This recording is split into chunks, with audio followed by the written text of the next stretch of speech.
Hello and welcome to Real Men Feel. I'm your host, author, coach, and healer, Andy Grant. Please visit theandygrant.com to learn more about me.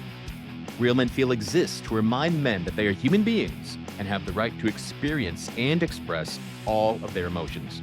We have conversations that most men are not having, but that all men can benefit from. My guest today is Marc Azoulay. Marc is a psychotherapist and the founder of Men's Therapy Online, a community and healing hub for men who want to get back on their feet or take their lives to the next level. With a background in psychoanalysis, neuroscience, and Buddhism, Marc is able to help men uncover and destroy the unconscious barriers that hold them back. His mission is to help men become the best versions of themselves and truly show up for their lives, relationships, and community. Now, as a therapist, I found it very brave that Marc wanted to come on the show to talk about how he sees therapy often failing men. He also gives lots of insight about initiations and rituals and working in nature and the need for men to challenge themselves in a supportive community. Let's get to it. Hello and welcome to Real Men Feel, Marc. Happy to be on the show. Awesome. Good to talk to you. What got you interested in being a therapist? Oh, yeah. So long story short, essentially I was a client. I think a lot of therapists benefit from therapy and then end up going into the work themselves. Kind of go through my whole life story. As a kid, I didn't really fit in with guys. I was an overweight Jewish kid in rural Maryland. So I just got bullied into the ground and didn't really like myself. School wasn't really a safe place. My home wasn't really a safe place for a number of reasons. So I just kind of withdrew, stayed in my room a lot, played video games, just really was isolated and shut down. People said I was both shy and wise for my years, because I think that they said I was a good listener, but really I was just didn't know what to say, So I ended up going to college, right? I hated who I was. So I decided to create a new persona, which is what any kind of 17-year-old boy thinks is cool, which is drugs, rock and roll, fast cars, women, all that. But I wasn't that kid. I was just a nerd. I'm a dork, right? I'm a Dungeons and Dragons person. So I was in this place where I was just saying yes to everything. And that meant risky behaviors, that meant drugs and alcohol, that meant everything that I could, which eventually culminated in addiction. Then I got into therapy. And I don't remember really what my first therapist said or did, but I do remember that he gave a shit. And he was really interested in me. And I had never experienced that up to this point. And he was an emotional male mentor in a way I didn't quite have. My dad is phenomenal. He's a really good man, but he's not emotionally accessible. He's very logistics focused. He shows his love through acts of service. And I need someone I can really just talk to. So yeah, went through addiction, started my practice about 10 years ago, working with addiction recovery. I worked in the jail for a while, and then now I do men's work. So there's a lot to that story, but I wanted to give you kind of the cliff notes because that could be the whole episode if I. Cool. So one thing that struck me when we first spoke was that as a working therapist, and as some of you said, your first therapist was very good. You got success. You felt heard and supported. But you said that you often talk about how therapy lets men down. So How does a therapist believe that therapy is letting men down? There we go. There's the topic right there. Yeah. And I'd be curious, your experience either as a client or a practitioner, but I think therapy in general it started as a male profession, right? As most things do, but now it's a female dominated profession. I think it's changed over time. So what we talk about a lot in the therapy world is this idea of safety, and a client needs to feel safe. And if they feel safe, then they'll open up. Well, the thing is, a lot of men actually feel safe. We're the most privileged group in America. We have safety out the ass. What we don't have is respect. And respect is something that is earned, right? Whereas safety is something that's given. And I think a lot of therapists fail because they're not, engaging in respectful behaviors. And what that looks like for a man very specifically is a lot of therapists, often women therapists, validate all the time, right? We're taught in therapy school to do that, to just validate all the feelings, say everything is okay, let it go, right? Just to be oh my God, it's so hard. Your life is so difficult. And as men, we don't want to hear that because it makes us feel like victims, and it makes us feel like there's no way out. It makes us feel like we're being smashed by the world. It makes us feel like we don't have any power. And a lot of guys also lie or obscure the truth. So I think a lot of men want to be called on their bullshit. When I ask the guys that come to my practice, what would make me a good therapist? They say, hey, call me all my bullshit. Tell me when you think I'm fucking around. Tell me when I'm doing the wrong thing. I think masculine love, and therapy is ultimately selling love. Masculine love is a much harsher thing but it comes from wanting the person to be the best version of themselves. It's not bullying, right? But it is saying like, hey, I know you can do better. I know you can do better than what you're doing, and I'm going to help you there. So I think a lot of like basic kind of what I would call validation therapy, men don't get a lot of value out of it because we need more action. We need someone that we feel like is a teammate, a coach. We don't often need like a wet nurse, which I think therapy can turn into sometimes. Yeah. No, I agree. So I've had, therapists and counselors and psychiatrists and psychologists as early as I think 12 years old. And it's funny looking back, I'm like, oh yeah, like the men are some of the first men that were honest and supportive. And wow, I got a lot of growth and help from that. But then it was women. It was often, yeah, just this validating thing. And I felt like, oh, this is just bullshit and nonsense. And, but it didn't, I didn't, in hindsight, I can see all that. And but back then, especially, I often didn't want help. I Yes. would get help because family and friends were concerned enough, but I was like, oh, fuck you. You're not getting through to me kind of attitude a lot. But did you say therapy is selling love? Yeah. So I think therapy, what we're selling, the product you're buying is love, right? You're buying unconditional love. You're buying support. And I do think masculine and feminine love are different. And I think people need both, right? One's not better than another. But I think it's ultimately love. And all my clients, I love them in a way. I turn people away who I can't love, who I'm like, wow, I really can't find a way to love you. I don't think that would be very helpful to that. It's good that you can be honest enough with yourself and potential clients and not just, chasing, oh, I need a new client. I better say yes to everybody. That's something I see for a lot of coaches. And, one thing that I benefited from coaching and why I went into coaching is that unlike my experience with therapists would just listen and nod and validate, and they wouldn't tell me to do something. Like, yeah, and again, you said, call me on my bullshit. Tell me I'm full of crap. Like, you're just taking everything I give you. And I drive home laughing. So yeah, wasn't Yeah. great. Well, and you back to that point, you lost respect for them, right? Like maybe in the moment, it feels good to like con your therapist, right? Or be like, oh, I really got away with that one this time. Or like, whoa, dodged a bullet. But after a while, it's like, wait, why didn't they pick up on that? Like, why aren't they pushing me? The respect goes down and then the effectiveness of the relationship just bottoms out, Right. Yep. Right. So your experience with addiction, did that start in high school or in college or even later? This started in college. Essentially, it was kind of like reinventing my persona. And because I was a very fragile dude, like I said yes to everything. And I pretended like I already had experience. So, if there was cocaine at a party, I was like, oh yeah, I've done coke tons of times, rack them up. I got that kind of like toxic masculine hit of like being the guy who was the most fucked up and could hold his shit together. Like it was just like, and it became a snowball very quickly. So if you perceived being a man meant saying yes to things, like how did you learn that's what it means to be a man? I think it was more so like not being a coward. A lot of men, and maybe you felt this, I know I felt this growing up. A lot of young boys, I guess I should say, we have like an anti-personality. We don't know what it means to be a man, but we know what it means not to be a man, right? And that's like being a coward. That's like, see your t-shirt, the name of the show, like having feelings, right? Being emotional, being a pussy, right? Like being stupid, being slow, being fat, right? Like all these things. We know what it means not to be a man. We don't quite know what it means to be a man. And I think our culture, and it's a whole other thing, families, I think don't do a great job educating a positive, sense of identity. That's a lot of it's still negative. So yeah, I didn't know. I didn't think saying yes meant I was a man, but I didn't want to be a coward. So when there was anything risky or there was something that like I could maybe be judged for being a coward or for being afraid, I would just plow through that and say yes, right? Like just sign me up and do it. Again, to my detriment. They're like, fear's good. It's telling me that like something's a little bit out of my league, but I tried not to listen to that at all. Yeah. I find in my life growing up, and as so many men I meet, the most common mask we as men wear is got it all figured out. Yep. I've experienced everything that you might suggest to me, and let's just plow ahead.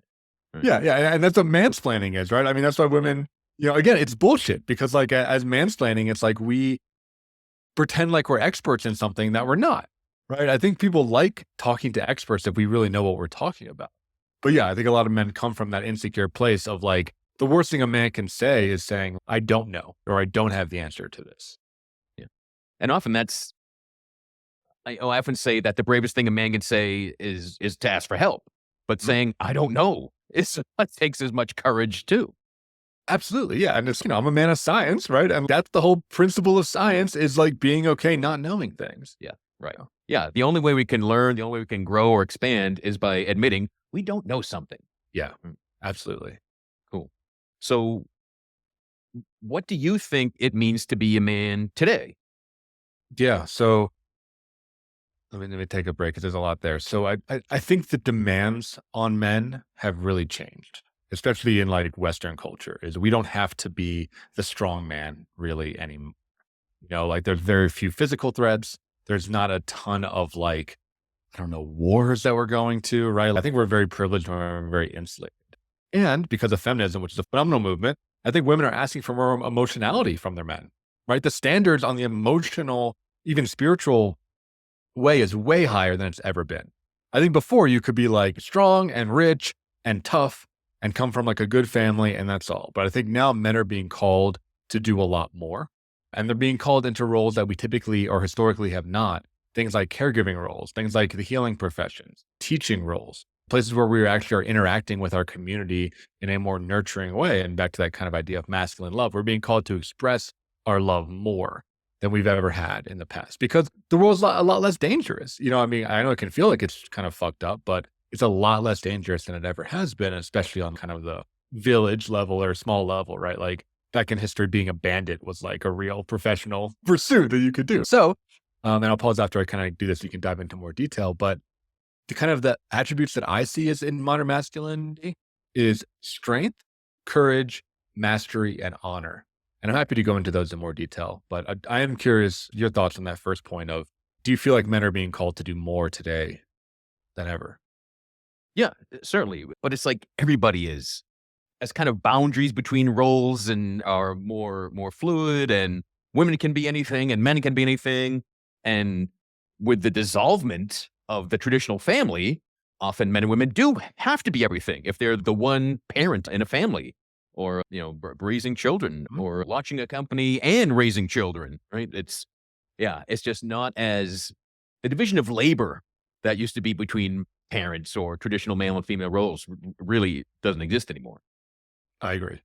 And it's not taken for granted, right? Like I think roles in a relationship are really helpful.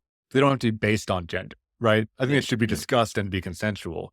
But yeah, they're not locked into genders in the same way they were historically. Because I remember when I was a kid, like a stay-at-home dad was just like, God, there was an old movie, I think Michael Keaton, Mr. Mom. Like it was a comedy that a man was at home taking care of a family or raising people or doing housework. Like that was like hilarious. And now I don't see that joke as much anymore, probably at all. It's much more common, much more accepted. But yeah, I still see men having as many masks and just almost pretending to have mastery, not admitting when they don't know something or can learn something, pretending to have honor even at times.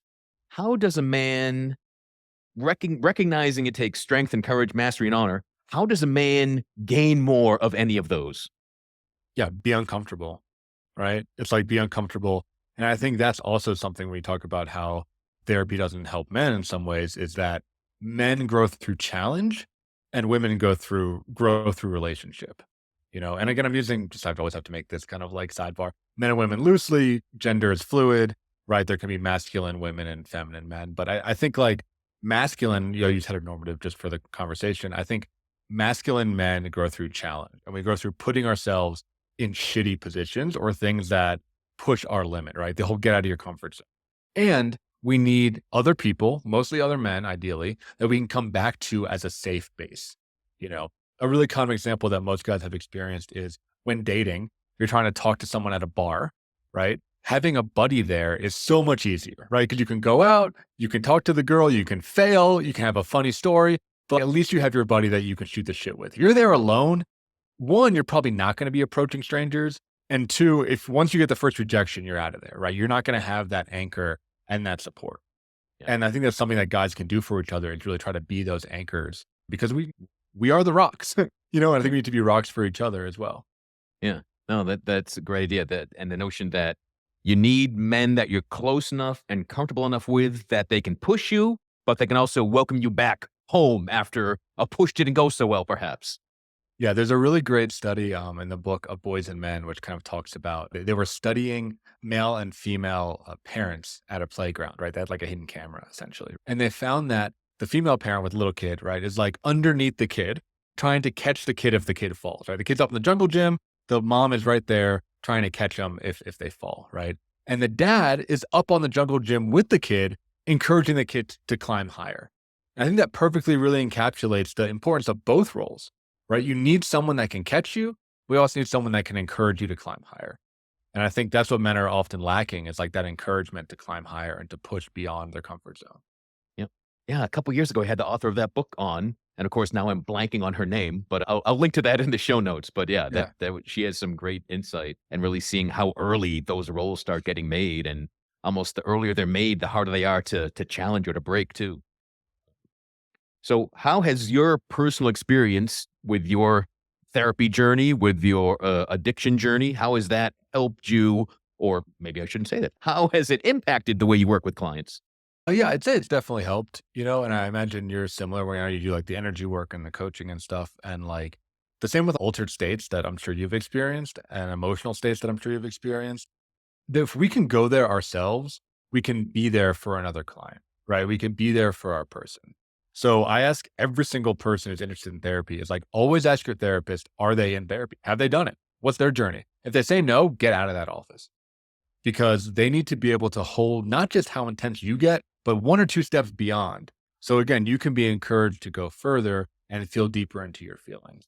So I think for me, through addiction and through my own, I've done tons of men's initiation ritual, tons of men's work, a lot of psychodrama, all these kind of buzzwords. But like I've been on the floor screaming and crying. I've punched things. I've spent, weeks fasting in the wilderness. I've been through like the depths of addiction and seen people die. I've lost friends. I've committed crimes. I sold drugs for 3 years. Like I know some shit. And I think that's really important to find a therapist. Again, it comes from that respect place of respecting somebody whose lived experience includes some of these more extreme states. Because then when you go there or when you have to go there, that person can hold you and they don't push you away. I think a lot of people experience that with grief is when they lose somebody, especially if it's someone that, quote, isn't supposed to die, like their kid or their wife. A lot of people push away because they don't know how to deal with that loss. They don't know how to deal with the grief. They often don't return phone calls. They don't return text messages. They're not checking in on you. And a lot of people take that personally, but really it's the other people that aren't able to deal with the heaviness of what you're doing. Yep. So I felt a lot of heavy shit. So I can hold it too. Yeah. No, I get that and totally agree. Of all the different rituals and passages and things out in nature, and is there any one experience that you recommend the most? Yeah, there's a bunch. I mentioned the fasting. So I think I'll talk about the fasting 'cause that's really interesting. So I worked with an organization called the School of Lost Borders. You can Google them or you can throw in the show notes or whatever, but they do vision quests and vision fasts. And the idea of it is that you spend about 2 weeks out there on the land and then you don't eat for 5 days. And they put you in a location in nature and you're just camping with not even a tent. You have two tarps. You have one tarp that goes underneath you and one tarp that you hang from some trees. Depending on how hardcore you want to be or what type of year you go, you don't have a sleeping bag. You basically have nothing. The only thing you have is water. You're able to drink water, you get 1 gallon per day. I brought like a notebook, but aside from that, I had basically nothing. So no flashlight, no bug spray, one change of clothes, like as bare bones as possible. And for men, I think we need this, right? So the idea is that this is like an initiation ritual. And I'm sure you've talked about it before on your show. So I'll just say briefly, many cultures have these kind of coming of age initiation rituals where a boy becomes a man. And really what it is, if you strip away all the spirituality, all the woo woo, because I know a lot of guys don't believe in that, what it is proving to yourself that you're not a pussy, really, right? Doing something really hard that you don't think you can do and then succeeding and being like, holy shit, I'm stronger than I thought I was. And for initiation ritual, it's going to be different for all guys because our proclivities are different, but it should be scary. It should be really scary. If you're not afraid of it, it's not hard enough. And if you're too afraid of it, then you probably shouldn't do it. But it should be like some level of fear where you're like, ooh, this is going to be tough. This is going to be really hard. And you should struggle during it. Again, if it's a cakewalk, then it wasn't hard enough. And if you fail and it was too hard, then you got to try again. But I think this idea of going out there and just surviving in the most primitive way possible, having a lot of time to be with yourself, and this idea of fasting, which I'm not sure if you've done any long-term fast, but you get real weak. You have, are you saying yes? Yeah, 5 days is the max. I think I've done 5 days once, and I've done 3 days a number of times. Yeah, it's wild, right? So like usually for me, like around day 2, I get real weak, like weaker than I've ever felt. My bones feel heavy. My brain starts to shut down. I feel like I'm just like slogging. But if I can pass through that, there's this like immense clarity that comes up. Because I think when the body is starving and it's like looking at death, all the bullshit just burns away. And all the thoughts that I have, and I'm sure that you've had, are like very clear. They're very precise. You almost can't ignore them because they're just so strong. You know, it could be a spiritual experience. It could be almost like talking to God or an angel or some kind of divine thing that just like spitting truth at you all the time, you know? And you couple that with a survival element. And, you know, I came back there being like, man, this is something that I did, that I survived, that I learned a lot from, that's going to really impact me. And it creates this kind of milestone in my brain that I can call back on if I feel weak or if I feel afraid, which is okay, right? Like men can feel that, but it gives me something like, okay, if I went through that, I can go through this. So I think doing some kind of initiation ritual, I like the primitive stuff. So the spirit quest and the fasting was like really cool for me. For other guys, it can be things like, you know, a sports thing, right? Like a giant bike ride or a marathon. It can be a relational thing, like trying to talk to a new person or kind of getting out of your comfort zone that way. A lot of people that are religious do things like midnight vigils, or they stay up all night in prayer. So it doesn't have to be anything specific, but I think men have to do that every once in a while, just to be like, yeah, I still got it, you know? Yeah. Yep. Yeah, I agree. So the one thing I've done and still staff, but I do the initiation weekend with the Mankind Project. Yeah, the Warrior Weekend is great. Yep. I've done. Yeah, good. Yeah, so I did, you know, I interviewed the head of marketing on this show years ago, and they talked about it, and it happened to be that it was coming up in a few weeks, literally a half hour from my house. So like I said during the show, okay, I'll do that. And yeah, I went in cocky because I'd been through all sorts of things already, and I volunteered first for stuff, and I was immediately like bawling and a mess and like, oh my God, having breakthroughs. And so it was great. And now I'm actually staffing again. Let's see, in October, it's in Massachusetts again. So this will be my 3rd time staffing, but that's something I recommend to everyone because it's challenging enough, but it's not such a physical thing that any man, any age can do it. But it's still a challenge. Was that your experience? Yeah, absolutely. And I think it is masculine love because I won't spoil it because I think part of it being a surprise is critical, but they will push you, right? And they will throw things in your face. And it's like very confrontive. But once someone does break and like you said, they're balling on the ground, it's so much respect. Like there's no weakness in that, right? Like you're embraced by the community of men. People like help pick you up. They want you to get better. They want you to be stronger. They want you to confront stuff that maybe you've been avoiding your whole life. And I think that's masculine love again. It can look like bullying sometimes, but it has that like aftercare and that embrace afterwards. That's so critical of being like, yeah, you had this breakthrough and we're going to help you deal with it. We're just going to leave you there. No. It's funny. Facebook reminded me just last week. It's been 15 years since I first did something that was this challenge. And yeah, I don't want to, the guy I did, he was the first person, my first like mentor coach, and had the challenges and had the fasting and the real physical challenges and the mental challenges. But unfortunately, people died under his watch. Okay, So it took a long time for me to trust and dare follow anyone else to some sort of live event. But, you know, I'm glad I did. But yeah, just so you said earlier, be careful. If you're really scared, it probably isn't something for you. You want to be frightened, not terrified. Exactly. And a lot of places like the organization I recommend, School of Lost Borders, like they have people that know wilderness first aid that work there. There's assistance. Like when you go out and you find your spot, they plot you on GPS, you know, so if you don't come back or they don't hear from you, they can come get you. So like there is some modern safety nets there. But again, if you don't interact with them, you are totally alone. But I would recommend to listeners, definitely do your research and make sure they have some safety in place. Just in case, you never know. And so you've done a lot of these sort of primitive ritual things. Do you actually lead any of those sort of things these days? I do facilitate. Oh. So I do 3 wilderness retreats with my company, Men's Therapy Online. This is not online part of it. We do 2 wilderness retreats and we do 1 kind of psychodrama retreat, which is probably similar to the Warrior Weekend, where we're acting out issues that guys have internally in a community of men. And they are both, we employ a lot of nature rituals. For instance, the one that's coming up in September, I'll just go through real quickly, is in Colorado, there's a lot of mountains. I'm based in Colorado. And we're climbing a 13er, which is a 13,000 foot mountain. So it's hard. It's a hard climb. There's a lot of 14ers in Colorado and they're famous. We don't do them because they're crowded. So there's a way more 13ers that you can have some privacy, right? So the idea of this retreat is called The Burdens We Carry. So we'll have the guys, they'll come to the base of the mountain. We'll establish a base camp. We'll do men's group. We'll talk, we'll connect. And then I have them build something from natural materials that represents a burden in their life. And it should be uncomfortable. So usually it's something that's like really heavy. Maybe it's a big rock. Maybe it's like a spiky stick. Maybe someone's wrapped in thorns, something that's like sucks, right? It's a burden. And they have to carry it up the mountain, right? They have to strap it to themselves. So the more uncomfortable, the better. And they're having this experience doing what is already a difficult hike, but now they have this thing that they're carrying that is maybe hurting them in some way, right? Nothing too dangerous, but it's chafing them. It's heavy. It sucks. We get to the top and we do a ritual where we basically do, again, a men's circle. We talk about it. And one at a time, the guys throw the thing off the mountain, right? They throw it all the way down.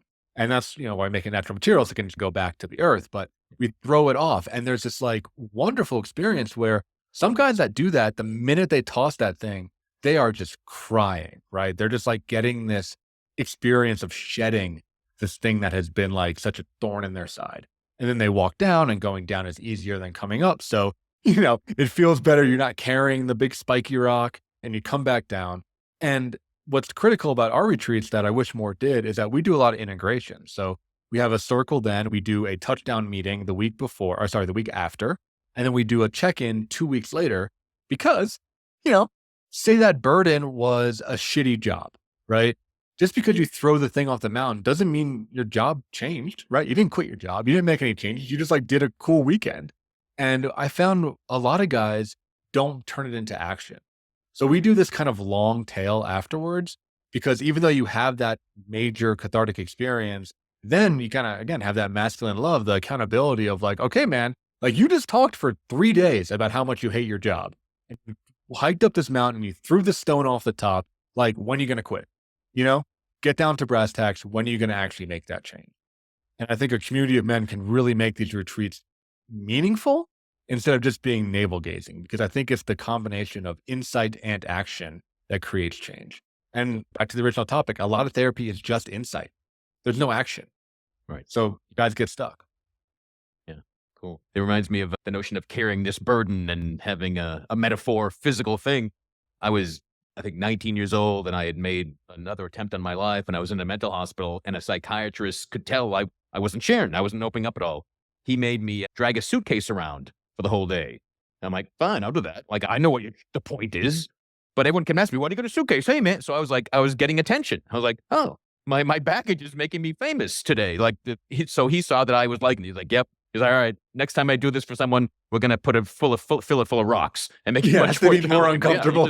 It was easy, and I was getting something from it. So yeah, lesson not learned, my friend. Right, exactly. Not challenging enough, right? Close, but not challenging enough. Yeah. So tell me about Men's Therapy Online then. What is the non-woodsy portion? Yeah. So we're therapists by men for men, right? So all of our practitioners are male. We're all licensed clinicians. I only hire industry veterans. I don't hire new graduates. A lot of the group practices do that. But we're designed to be kind of a boutique community-based service. So for those that are therapy, that know the lingo, we're somewhere between a private practice and an intensive outpatient program, which is an IOP. In an IOP program, you kind of do therapy 3 days a week. You have all these like cool activities, but you have to do all of it, right? At MTO, it's all a la carte. So people can turn up and turn down whatever kind of interaction they want. So we offer group basically every day. We have multiple groups. Some people are in one, some people are in a few of them. We have individual that meets every other week or weekly. We have those retreats. And then we have some fun stuff, like we do free community events where people meet up and we go on a hike in Colorado. We have a book club. We have some online courses. We have one on perfectionism that I just launched. So we have a bunch of like kind of perks that people can dial up and dial down. But the idea is really, it's a community, right? Like therapy is the vehicle. And I think a lot of guys, especially post-COVID, are now valuing therapy and coaching work and self-development work or whatever you want to call it. But really, I'm just trying to get guys to talk to each other because I do think we are still very isolated.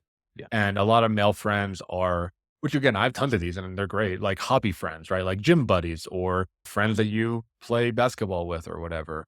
But this is designed to be your emotional gym, whereas these are the guys who I talk about my feelings with.